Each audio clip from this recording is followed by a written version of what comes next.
The Bill Haisten podcast can be heard on Apple Podcasts, on Spotify. It can be heard on TulsaWorld.com. It can be actually seen on TulsaWorld.com too. It can be heard really anywhere that you can hear a good podcast. Today will be an exceptional podcast because I'm joined by the clear front runner for sports journalism rookie of the year, Dean Ruhl. Go ahead and laugh. I believe that. Who joined our staff in August or July? August. August. Wow. Right on the brink of football season. Dean attended Oklahoma State, covers Oklahoma State for us, knows the culture, knows the people, aggressive coverage, outstanding coverage. So great addition to our staff.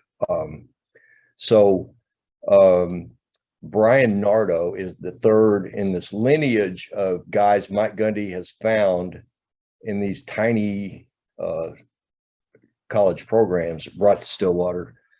Mike Yursich famously 10 years ago. Wow, it's been 10 years now. Sean Gleason for a one-year run brought him in here from Princeton in 2019. Both of those guys were offensive coordinators, and now Mike has done it, Dean, with Brian Nardo. Brings him in from a school I had to look up. I'd never heard of. And then you reported last night and today, that Nardo, you got the details of his contract. It's 3 years, $650,000 as a starting line compensation for Brian Nardo, which to me is kind of a perfect amount. I knew they weren't going to go beyond $1 million like they did for Derek Mason with a new guy, but I think it's and like I wrote about Gleason 4 years ago, because he made $550, I believe, to start. And I wrote, this guy just hit the lottery, because he was, at a small school making less than $100,000. And, you feel the same way about Brian Nardo, not only with regard to the money, Dean, but the opportunity, right? Because what a big step in his career. Yeah, you're coming from a D2 school that, like you said, Bill, you're a seasoned veteran in all this. You had to go and look up where exactly it was. And now you're coming to a Power 5 school that's, had some decent guys roll through here with Jim Knowles, Derek Mason. I think there's something they see in Brian Nardo. I think just talking with people since he got hired back in January, there's a pretty strong sense of optimism that he's going to be able to get this done. I would assume, pure speculation on my point, those contract negotiations for Brian Nardo were probably nothing like what they were for Derek Mason, because when you're getting 1.1 million, Derek Mason, he's been established, he's been a head coach. This is Brian Nardo's first not only D1 job, but first Power 5 job. So I assume it was pretty simple, and like you said, that number sounds right for where he's at in his career. But I think that with Brian Nardo, I like the hire. I think if you're, and I've said that kind of from the beginning, I think if you're OSU and you can't go out and you can't always get the heavyweight, you're not always going to get a Derek Mason kind of guy. I think be creative with it, and they were this time around, like you said, with the same thing as Mike Yursich a little bit. Yeah, well, Yursich was kind of a punching bag for the fan base for a while, but I've always said that Yursich's arrival, and it's not just my opinion, it's fact.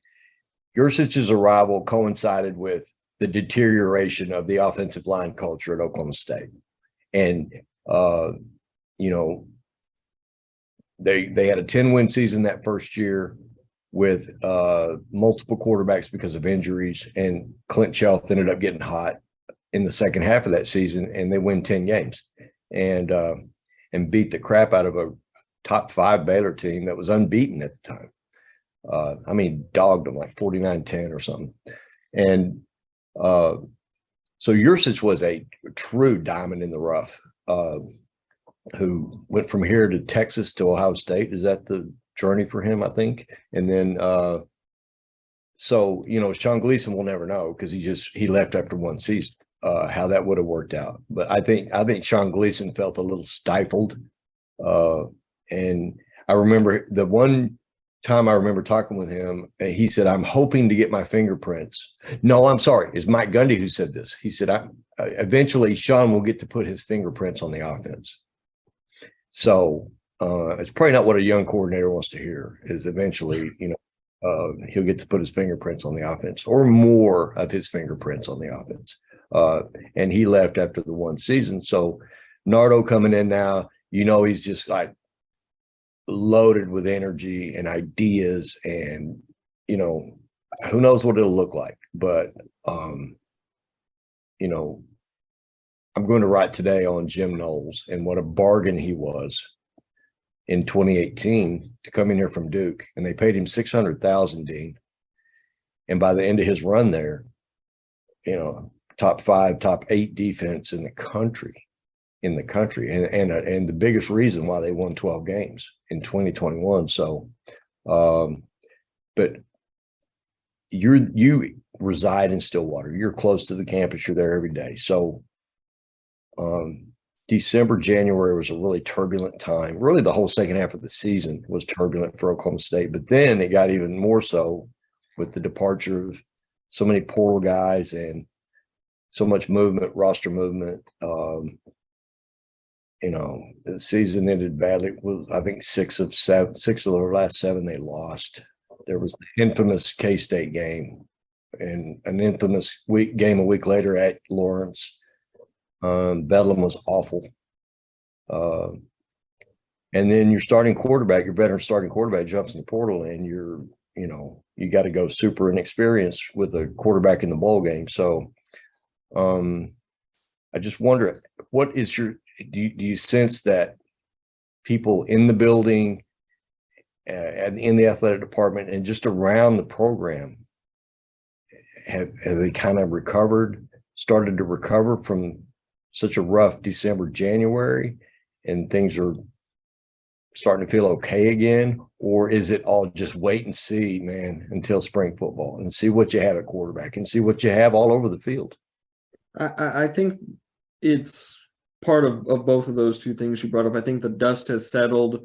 They see this is the roster that they've got. This is what they're going to have moving forward. And there's optimism there because, if we look at it, Bill, there's 33 new players on this team. That's almost a third of the team is new. And I think that's always exciting when you bring in new players, because you don't know what you got. Some of them might be great. Some of them might not turn out how you hope they do, but you still have that, that optimistic feel because you don't know yet. And you're always going to view that as a positive.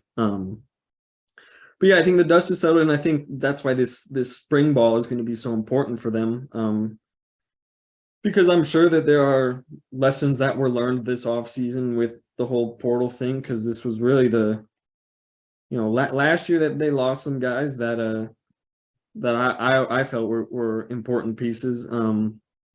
But this year, especially this offseason, they lost some, like you said, when you lose Spencer Sanders, your starting quarterback, With Spencer, I always wondered, if the goal is obviously to reach the NFL, you always wonder, is it better off if you got one last year to stay at a program that you've been ingrained in the system for years, or are you better to go try to learn something new and try out something different? And obviously we know what he sided with there, but that's always my question when you get some of these more veteran guys transferring is, well, if the goal is to improve your draft stock as best you can, are you better off doing it in a system you're comfortable with, or a system that you feel better suits you? And of course, there's always who knows what's going on behind the scenes. That there's also that, you never know what relationships look like. But yeah, I think there's a sense of optimism because you don't quite know. You think you know what you have, but you want to see it on the field. And so I think, December, January were tumultuous times over there in that football locker room from time to time. But I think now you just got to keep moving forward with it. And what happened to Oklahoma State is a great equalizer in a sense for a lot of schools because it's something everybody's dealing with. The fluid nature of roster management now, it's unprecedented. And you just said it yourself, 33 guys. And that's common around the country. I mean, A&M and Arkansas have it worse than Oklahoma State. So I just think if I was like, if I were going to do bullet points on what in my mind are the most important storylines in this spring. Did you say they start on March 21? Yep. When's spring game? This would be, what would that be? 6 weeks, so late April. To me, if I listed bullet points on the most important areas in which you've got to see either improvement or you've got to get enlightenment and definition to know what you have. To me, because I've been hammering away at this for 9 years, but I just think if they could somehow get better on the offensive line, Dean, it's going to help whoever's at quarterback. It's going to help them. Obviously, their run game this year was the worst for the program since 2001, since Les Miles' first season. That's a disgrace. They've always been, most Gundy's better teams have been defined by offensive balance and the ability to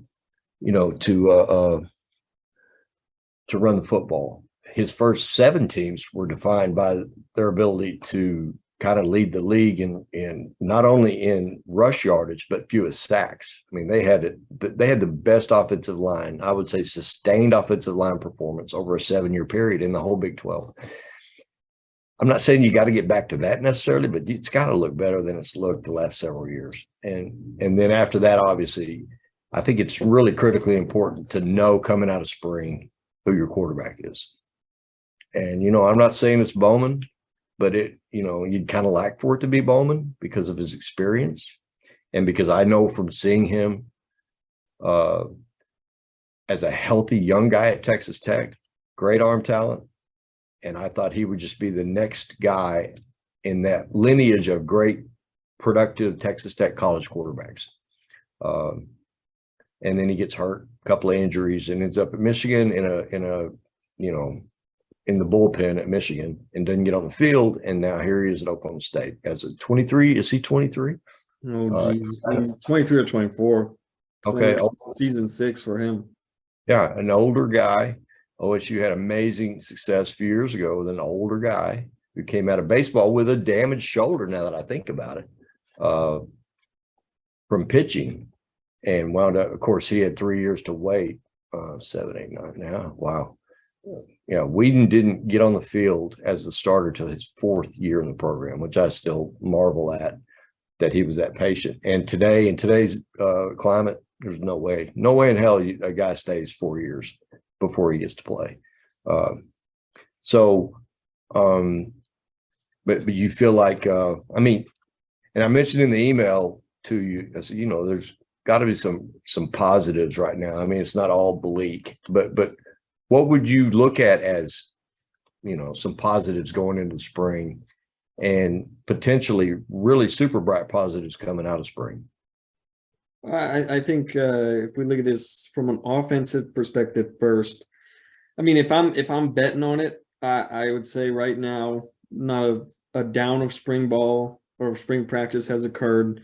I think Alan Bowman is your starter, simply because I just think when you bring in somebody like that, when you have a talented quarterback room, but a young one, because Zane Flores, everybody likes, he got a lot of praise out of Nebraska, coming from Nebraska high school. He set all kinds of records. Garrett Rangel showed flashes at points. The guaranteed rate bowl was not one of those points, but he still had some all right.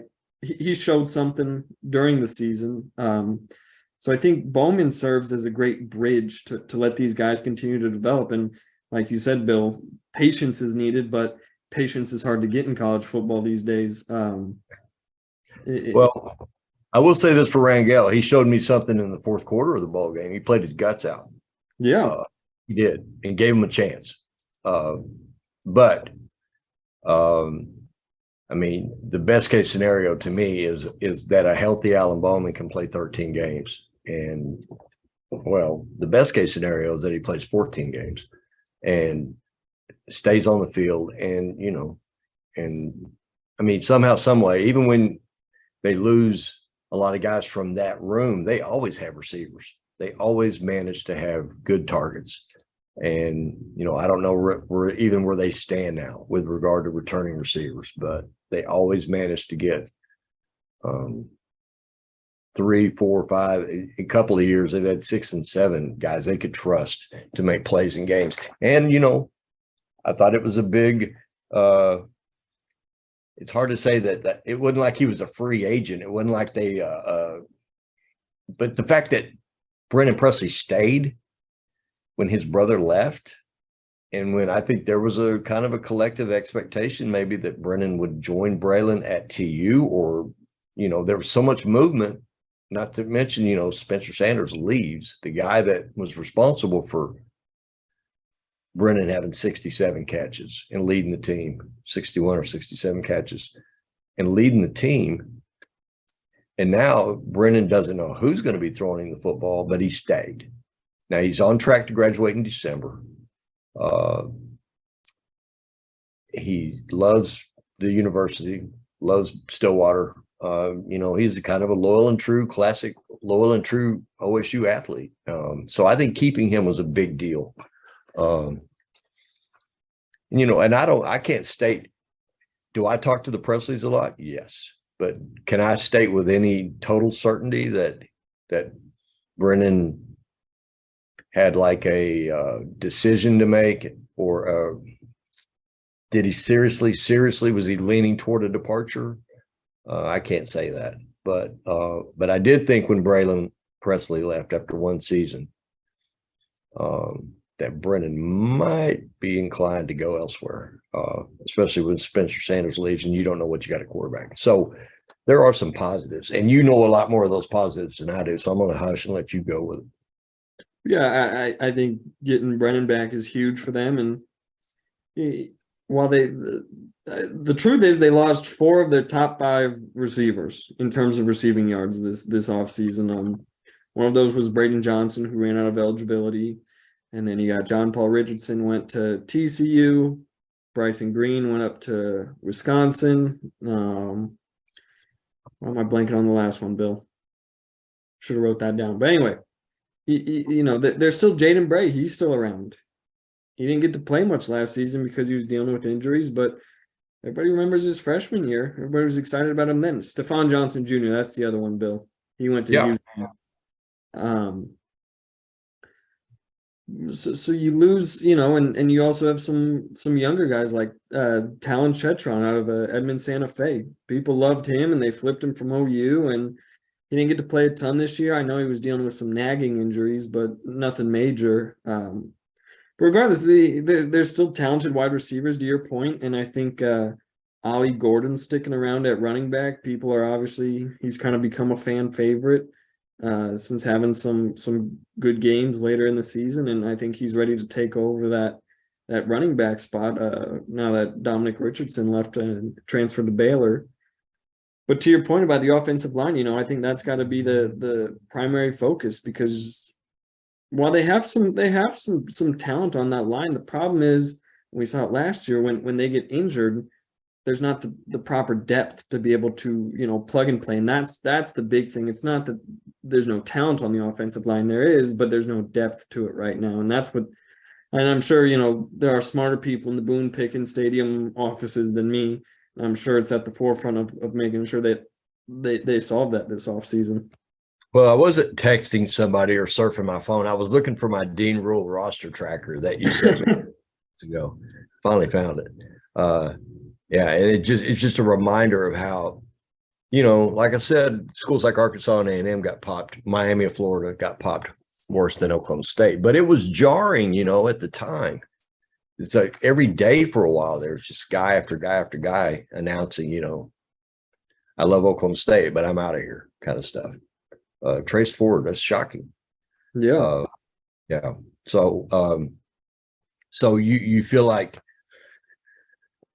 they've gotten beyond the I don't know, They've stopped the bleeding. Motion sickness of that 2-month stretch or whatever, really 3 months going back to midseason, because it was just such an awful second half of the season. But you feel like they've kind of gotten their bearings.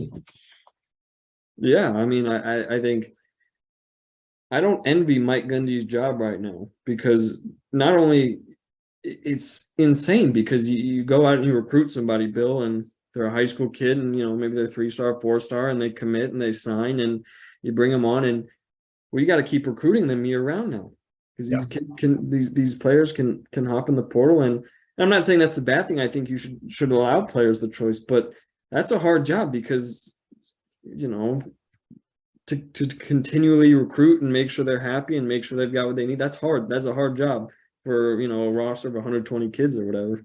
Right. I should mention too a positive, because I've seen him play, and I can tell you he will be a nice addition, is Justin Wright, a linebacker from Tulsa. Now, you talk about what you just talked about with Mike, having to continue to recruit guys, and to retention is on the same level now as recruiting, right? Yeah. So, but look at poor Tulsa. I mean, the last couple of years, they've lost 2 NFL corners, an NFL nose tackle, and now Justin Wright, guys who were like 2-star types that Tulsa brought in, developed. They became really, really good players, and then ended up wanting to go elsewhere to finish. That's just the nature of it. It really makes me wonder, though. Maybe this all hit so quick that there's not quite the organization on the coach's part yet to get legislation rolled through for serious change, or to modify the freedom of movement that the players currently have. But I bet you by this time next year, when you and I are talking, I bet there is change. I'm not saying they're going to shut down the portal, but I'm saying there'll be some sort of modification for it. I got to think, because it's not only just the football product. It is the football product, but and I'm not trying to pour cold water on Oklahoma State, because I think this is a potential situation that exists at a lot of places. But if you don't know, like you just said, Dean Ruhl just said 33 new guys on the roster. That means like 100 schools around the country have 33 new guys on the roster. And a lot of schools are starting over at quarterback, and a lot of schools don't know what they've got right now at the very front end of the season ticket sales campaign, right? Yeah. Market that.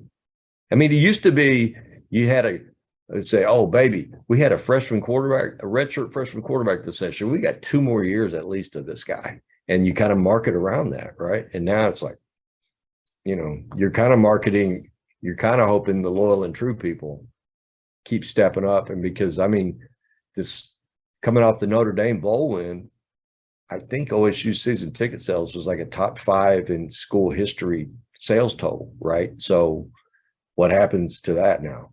I mean, are we looking at a 15% drop? Or I guess that's just another reason why spring football is so critically important, right? Yeah, I think and time will tell on season tickets and what that looks like. And I don't think that's a bad idea to market it as, hey, we've got 33 new guys. But I think what draws people to OSU football is the idea that you can go out and you can recruit the region, and you can find these kind of lesser known 3-stars, and you bring them in, and they redshirt, they sit for a year or 2, then they hop into the starting lineup, and by their 5th year senior year, they're a mainstay, and everybody loves them, everybody knows their name, they're big deals in the city of Stillwater, and hey, maybe they go out and get drafted. And you can't, there's that continuity, that roster continuity is gone in college football just with the transfer portal. You lose a lot of that. And I think that's that teams, it's not just an OSU problem. I think it's all teams are trying to adapt to now. So I guess I can go ahead and tip my hand a little bit on what I'm writing for tomorrow's paper to complement what you will have on your reporting of the staff salaries and Brian Nardo's money. But I'm going to kind of rank the most effective coaching hires that Mike Gundy's made. And 3 of those guys are on the offensive side. And 2 of them are coordinators, Dana Holgerson, Todd Monken, back to back. Dana's here 1 year, but he's on that list. He was such a culture changer, such an attitude adjustment guy, such a breath of fresh air. And of course, right place, right time for 3 guys, Weed Blackman, Dana Holgerson. And OSU goes from not being able to get a first down the last few games of the 09 season to being unstoppable in 2010. And so Dana is absolutely on that list. Todd Monken, who succeeded him a year later, had a great run and was the coordinator, the play caller on the Big 12 championship team. Joe Wickline, who, I pointed it out a minute ago, the offensive line at Oklahoma State during the Wickline years was consistently brilliant.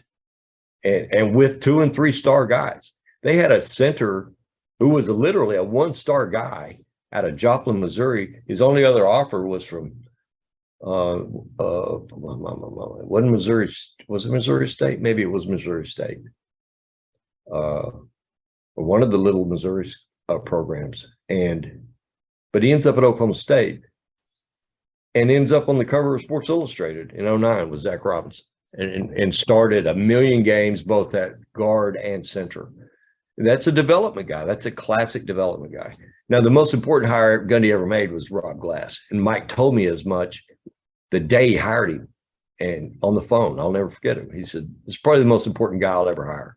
And lo and behold, he was. And to this day is, because Rob Glass is the key to all that goes into development at Oklahoma State. But Jim Knowles is the one defensive guy I've got on that top 4. And now, so I can kind of weave this all around the Nardo hire. And now we know the details of his contract, 3 years, $650 per. And, can Brian Nardo kind of come out of nowhere like Jim Knowles did? Knowles came from Duke. I mean, it wasn't like they were doing a parade for him when he arrived. But look at the impact he had. Holy cow. So many questions in the spring football. I want to ask you real quick before we finish here. 10 days or so ago, Oklahoma State was one of the most celebrated teams in college basketball with regard to bracket projections and media chit chat and getting a lot of love. You'd be watching a game that didn't involve Oklahoma State, and the analysts would just pipe in, Oklahoma State. They were getting a lot of mentions, positive mentions. And now all of a sudden, a couple of really poor performances, and Avery Anderson is, inactive. And it's just like, holy moly. I mean, you felt like it was a certainty that they would be in the tournament, Dean. And now you feel like, I kind of feel like they're about to fall off the table, is what it looks like. Oh no, there's questions about their tournament resume right now, and I sat down and crunched some of the numbers this morning, and so the past 3 games they've allowed 90.6 points per game. They've allowed opponents to shoot. Let's see, Kansas shot 53% from the field, TCU shot 68%, and West Virginia shot 44%. And they've turned the ball over at least 15 times a game. This is not a recipe for success there. And I think it's one thing to have gone, you lose to Kansas at home. It's not the worst thing that could have happened to you. But then to go in on a short little road stretch and lose by double digits, that doesn't help your case. It's a bad time to be sliding right now, especially when you got a team like Texas Tech, who's all of a sudden getting hot in the conference. You got to play them at the end of the season. You've got two games in the next week against top 15 opponents. It's weird, I think it goes just to the defense, and the defense hasn't looked itself. And I think part of that is Avery Anderson being out. He's the best on-ball defender they have. And then on top of that, Caleb Boone did not play much in the past 2 games because of foul trouble. He played 16 minutes in the past combined in the past 2 games. He scored 7 points from it. So he loses, not only are you losing his offensive side, but he's an important player on their defensive end too. Not as important as Musa Cisse down low, but he's still an important. Oh yeah, and he'd been playing beautifully. Now, is it right? Did Caleb not get a rebound 2 nights ago? That sounds right. Oh my gosh. He only played 6 minutes against West Virginia. Right. I mean, 4 points, no boards or something crazy. Yeah. It's just and it is they were probably overachieving to some extent in that league when they got hot the way they did. But I mean, was Texas Tech really as bad as 0-8? No, of course not. And they hit their stride. It seems like OSU hits their stride right in the heart of the conference schedule. And now they've reverted to some bad habits, and so it's a great league. There's no doubt. But it's like I think I mentioned before we started recording that to you that I was a guest on a radio show this morning. We were talking about what basketball used to be around here, and I went back to the 99-2000 season, during which OSU came that close to going to the Final Four. TU came that close to going to the Final Four, and OU was really good that year. In fact, I covered OU in the regional at Tucson that year. But the combined conference records of OSU, OU, Tulsa that year, Dean, they were 32-12 in conference play. This year, OSU's in 7th place, OU's in last place, Tulsa's in last place, and they're 11-35, which I guess is a big explainer why you and I spent 85% of this podcast talking about football, right? I mean, poor Tulsa. Oh my gosh. So, all right, my last question for you. Who's the best football player at OSU right now? I always used to try to identify who would I say the best football player is at OSU. And it would be from year to year, it would be like a Kendall Hunter one year. It would be I would bounce all over the field, but I always like to identify a guy as the guy I thought was the best player. Brandon Weeden was the best player there for a couple of years. There's no doubt about it. The most impactful guy they've ever had in the Gundy era was Brandon Weeden. Is there a guy now you think is the clearly defined alpha best player on the roster? Oh, I can do offense or defense here? I can do whatever. I might go out on a limb and say it's somebody like Colin Oliver or Kendall Daniels. See, Oliver would be the guy that would come to mind for me. You wrote about it a few weeks ago, but the retention of those two is so critical. I mean, I mentioned Brennan, but holy moly, to have the best player at 2 of the 3 levels of your defense coming back, and then, like I say, Justin Wright, you can plug in with the linebacker group. The OSU people are going to be very pleased with Justin Wright, I promise you. Older guy, married guy, 240, runs well. He will be a difference maker for Oklahoma State. He'll be a guy that they come out of spring practice. Everybody will be in love with this guy coming out of spring. And here's what I think is interesting about Colin Oliver is, especially in this Brian Nardo 3-3-5 defense, you can play Colin Oliver back as a linebacker. You can put him up front. I think he's going to be if anybody has a chance to be a superstar in that defense, it's him. Yeah. No, you're right. All right. I'll let you get back to work. I've got to get back to work. Bill Haisten podcast, like I said, you can catch it on Apple Podcasts, Spotify, TulsaWorld.com. It'll be on the site. We are recording on Wednesday, the 22nd at 2:00. So this will be on the site at about 4 p.m. today. It'll be everywhere at about 4 p.m. today. I'm writing on Oklahoma State football today. Dean's writing on Oklahoma State football today. And it'll all be bundled on TulsaWorld.com here in a little bit. And Dean, thank you so much. And I will see you actually here tomorrow in the office. Of course. Appreciate you having me on. All right. I'll see you later. See ya.